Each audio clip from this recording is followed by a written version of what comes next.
I'm Jenna Miscavige. I was born and raised in Scientology.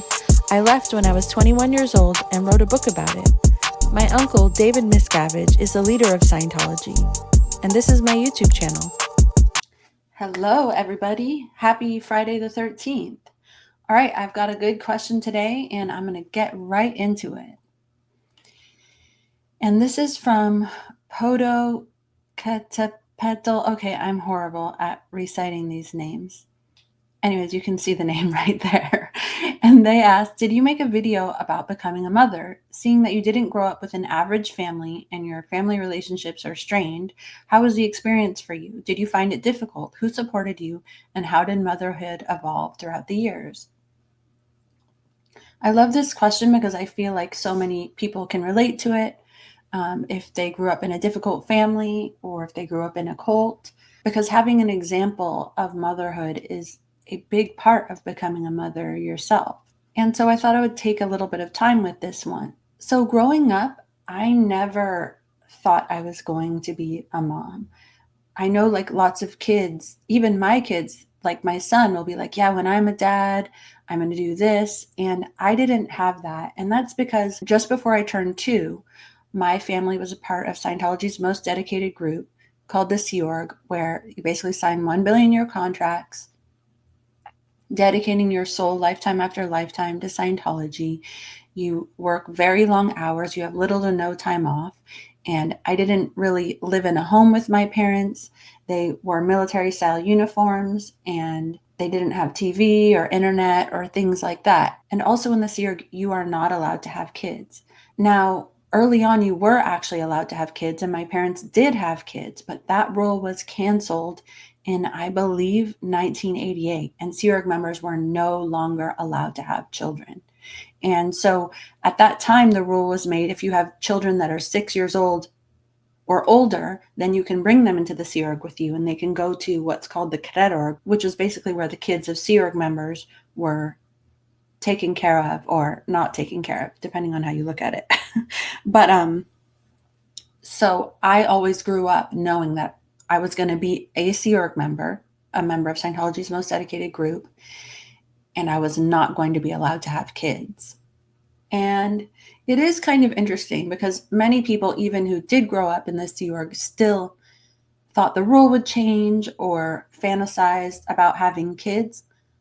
I never did. I don't know why. It was just so out of the question for me. And I guess I never really saw myself as that much of a kid because in Scientology, they believe that you're a spiritual being who lives lifetime after lifetime, and you've lived for trillions of years before. And so now in your current incarnation of this body, you're still a soul who's trillions of years old.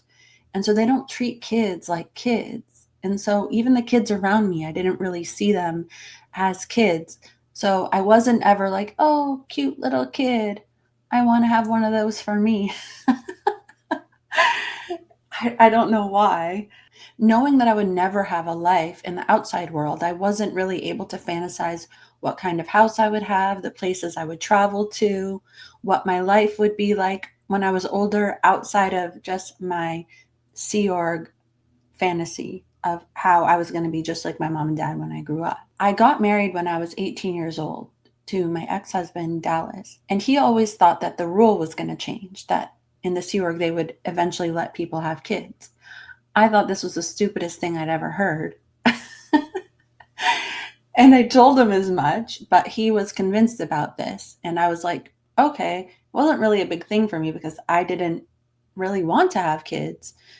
And he really, really did. It was something that was important to him since he was a kid. And I was kind of like, well, why'd you join the Sea Org? But anyways, so when I was about 20, Dallas and I went on this mission to Australia, and we were working with a local Scientology family there. And one of the girls we were working with, she was not a Sea Org member. She was just a Scientology public, but she had a little girl. Her name was Eden, and she was 2 years old. And we wound up hanging out with her a lot. And this little girl, Eden, kind of became my buddy. She was like the cutest kid. She had a little Australian accent, and I would just carry her around, and she was crazy and silly and goofy and funny. And it was the first time that I had been around a kid that I considered to be a kid. Like, I was never around little baby cousins or anything like that, really, who were much younger than me. So this was the first time that I was around somebody who was like a baby, and everyone treated her like a baby. And it was the first time where I was like, oh, I think I might want to be a mom. Even then, though, it wasn't something that I was like insistent on. I've got to go be a mom right now. It was sort of like when we left Australia, I really missed this little girl. And fast forward a few years later, probably about 2 years later, when Dallas and I left Scientology. And basically, at that point, when I left Scientology, I lost all of the friends who I had ever known and all my family members who are still in Scientology. Because when you leave Scientology and you're not in agreement with them, and if you cause any trouble, like speaking out about them publicly, members of your family who are still in Scientology, they cut you off. They disconnect from you. Scientology will not allow them to still be in Scientology and talk to you. And they monitor things like social media. People will confess if they email you or if they're in contact in any way. Scientology will find out. And these people are incentivized to stay in Scientology because they have their own children in Scientology, their own brother and sister. Many of those people, the only people who they've ever known are Scientologists. And so that's all of their friend group. That's how they have a job. They work for another Scientologist. And so when I lost everybody, and then I was sort of coming into the outside regular world, and we were living with Dallas's parents initially, they were still active Scientologists. And so Scientology was constantly contacting them for information about us. They were constantly harassing his parents to get us back into Scientology or to fix us so that we weren't talking badly about Scientology. And this put so much pressure on me right after I had gotten myself out of a cult. It put a lot of tension in the family, and it was not fun. It was kind of horrible. His parents were always sort of trying to take Dallas aside and convince him to go back to Scientology or to pay a certain amount of money to Scientology so that he could continue being a Scientologist. And I was sometimes being left out of this. It felt like they were trying to separate us. Scientology had already tried to separate us. I did a separate video on this. It's called Scientology Destroyed My Marriage. I'll put a video card about it right up here. And at that time, my parents were also out of Scientology, but they were living across the country. And I didn't have that close bond with them because I never grew up in a home with them. And so when Dallas and I finally got our own place and we got a little doggy, and I had a job separate from working for Dallas's parents and outside of the influence of any Scientology, I kind of decided at that time, like, the family around me is shit. And family represents putting pressure on me to be in Scientology for Scientology. The truth is that my parents weren't being bad or unhelpful. They did not like that I was speaking out about Scientology because they didn't want to cause trouble with Scientology and have them harassing us, and they just wanted to move on in their lives. But I also just didn't have that bond with them. And I knew Dallas wanted to have kids. And it was the first time where I sort of got it in my mind. I was like, all right, all of this family's kind of messed up. Like, even if it's all me and not them, it's like, I want to start again with my own family. I want to start from scratch. I want to build something of my own that doesn't have all of these associations and negative things. I want to try this for myself. I want a family of my own. And that was the first time when I really decided that I wanted to be a mom. Now, I remember telling Dallas, okay, I'm ready to have kids. And he was like, okay, all right, I guess we're kind of on our feet now. We can try. And so basically, like 1 month later, I was pregnant. And Dallas was like, I thought trying was going to take longer. And yeah, I pretty much got pregnant right away. I was 24 years old. I had really just been out of the cult for like a little over, like almost 2 years. And the truth is that I was completely clueless. I had no idea what went into raising a kid or what it was like dealing with a newborn baby. I was so dumb, you guys. I was literally like, okay, well, it's hard to sleep when I'm pregnant, but once I have this baby, I'm going to sleep. I thought that up until the day I had my son. There has never been a more misguided thought that when you have a baby, you're actually going to sleep. But this is what I thought. And so being pregnant, it was really interesting because I saw it as a sign that I actually was a normal human, part of the regular world, just like everyone else. I know that sounds weird, but in Scientology, I grew up so separated from people who are not Scientologists that the amount of daily thought that I had to put into being normal and acting normal, even just like when I would go to the grocery store and roll my shopping cart, I would be like, did I do this like a normal person? When I would pay with a credit card, I'd be like, oh my God, this is like what they do in the movies. And so like, and when I would cook, I would be like, I'm like normal person right here. I was like, I think I'm fooling everybody.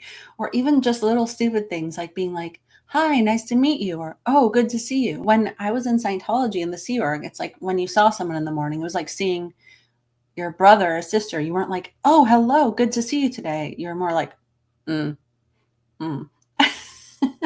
And so just these little weird dumb things of like shaking people's hands and just acting like a normal human were things that I just thought of constantly. And when I became pregnant and my body changed like a normal person and it did all of the things that everyone else in the world before me had done, it was like, okay, I am an earthling just like everybody else. Now, I remember when I told Dallas I was pregnant, he did not believe me at first. He was like, well, we're going to have to go to the doctor. And I was like, ugh. And I think that he was like a little bit scared. And at the time, I was like, what a dick. But looking back, it's like, yeah, he should have been scared. And then I remember I told my brother Justin, and he was like, oh my God, mom and dad are going to flip. They're going to be so excited. My parents were really, really excited. And I remember when we told Dallas's parents, we went out to dinner with them. Our relationship with them was really, really strained. And I remember when we told them, Dallas's dad was not happy. And it was almost like he saw it as like some weird plan I had to trap Dallas. And it was really, I was just like, really, right now, like, fuck you. Dallas's mom could not help herself. She was really, really happy. And she didn't give a shit that Dallas's dad did not seem happy. She couldn't help herself. She was really, really happy. It didn't feel great to not have that support on Dallas's parents' side, even though his mom was happy. My own mom was living on the other side of the country, and I didn't really have anybody in my life who knew what it was like to be pregnant. And Dallas came to a couple of the appointments with me, but I mostly just like had my head down and was working up until the day I had my son. And I also, for some very, very weird reason, I really wanted to have a boy. I don't know why. I don't know if there's something involved in having a girl when you are a girl where it's like, oh gosh, I'm going to have to face myself and all of my own personality weirdnesses. Where for some reason, if I was going to have a boy, I just thought that he would be like my buddy and it would be easier to deal with. I can't really explain it. And so I remember when I heard the heartbeat, it wasn't a big deal to me. When they were trying to show me the baby on that ultrasound thing, I was like, girl, I do not see anything that looks like a baby. I feel like we're all sitting here looking at this screen, pretending like that looks like a baby. And really, it's a blob that keeps moving and there's blobs all around it. And I'm not falling for that. But then when I found out that he was a boy, that was the first time that I was like, oh my God, this is a baby and I'm going to have a baby boy. And I was really excited. And so was Dallas. My ex-husband's family was very big. He has like a million cousins and they all have wives and moms. And I remember I went to one of his cousins' baby showers and they were all like sewing burp cloths for the baby. And that was the first time I ever sewed anything. And all of his aunts were sort of like doting on me and talking about pregnancy and their birth stories. And so the main thing that I remember feeling when I was pregnant was absolute terror at giving birth. And I needed to find out from anybody who knew about it. Like, when people say it hurts, how much does it hurt? Like, what kind of pain is this? How bad is this going to be? And because I grew up in Scientology, you have a silent birth and you are not allowed to have like an epidural.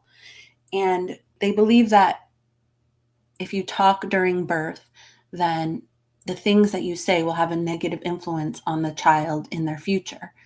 And I was not a Scientologist at this point at all.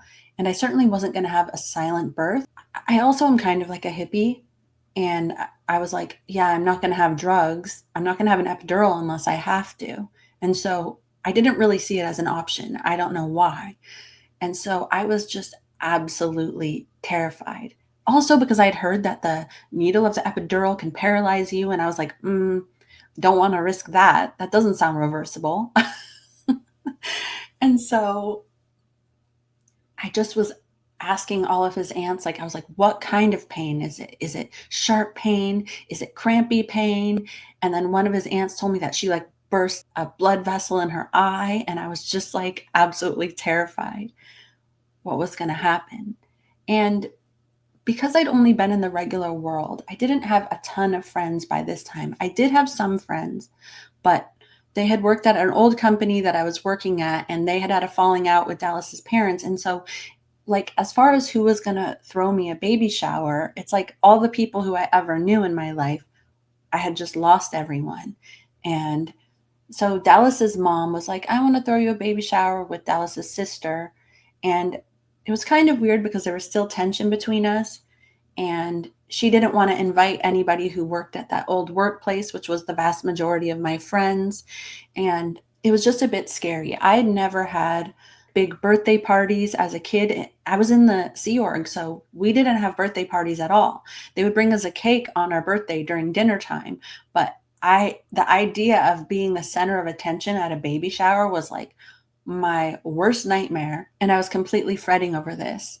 And then the day of my baby shower, which was about 4 weeks before my son was due, I actually went into labor. Well, my water broke in the middle of the night and I missed my own baby shower. They had the baby shower without me there, which is both sad and the best thing that could have ever happened to me, because the idea for me of making a new face for every gift I open in front of everybody is like a level of hell that I do not think I could have made it through. But it's also sad because it's not like I ever had a wedding shower or a wedding party or anything like that. So like both things are true. But yeah, I wound up having my water break and going to the hospital that night, and 24 hours later my son was born. It was both the best moment of my life and one of the most horrible things I had ever been through to date. And I'm going to pick up this story tomorrow because my daughter has a bunch of friends over and I got to make breakfast before they all get up. And so I will see you again tomorrow. Thank you so much for listening. If you have any questions along the way, as I'm talking about this, please put them in the comments and I'll try to get to them at the end. All right, you guys, I hope you have a beautiful day. I hope you have a beautiful weekend, and I will see you again soon. Bye.